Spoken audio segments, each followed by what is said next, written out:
My name is Nicolyn Woodcock, and here at Wright State, I am the director of the Asian and Native American Center. My parents got divorced in 1997, right after my mom got her degree, actually. And my father he was an alcoholic. He was just not a very helpful person. And so she's kind of raising us on her own. She brought my grandmother over from the Philippines in '95 to help with that.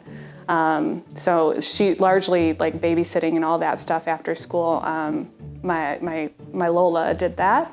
And it was just it was kind of hectic and chaotic because we were pretty active kids, and I don't really know how my mom figured out how to do all those things, take us to the Girl Scouts, and my sister played sports and she never missed a game, and I just don't know how she did all of that. I mean, even in grade school, because I don't remember there being any other people who identified as Asian, whether it was like, Chinese, Japanese, anything.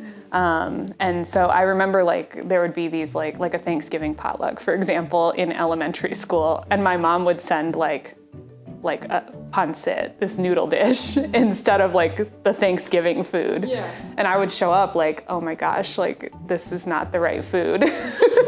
I think those are some of those moments that I remember feeling different. It wasn't until those moments would come up, because for the most part, because I was mixed race and because I didn't like look super Asian to people, it often just kind of went unremarked upon.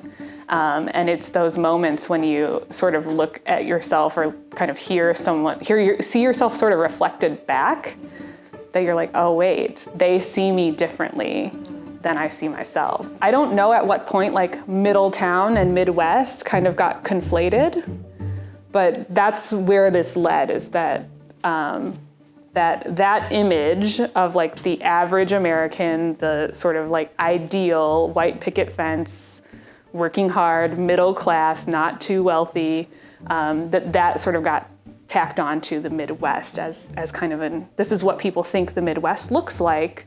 And so they kind of, anything that looks different from this sort of seems out of place to them.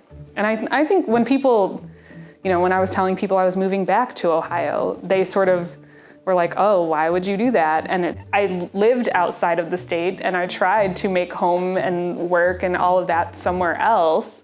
And something made me sort of feel like I just want to go back home. Not because Ohio is the greatest state ever. Like, we've got some really weird and bad politics right now in this state.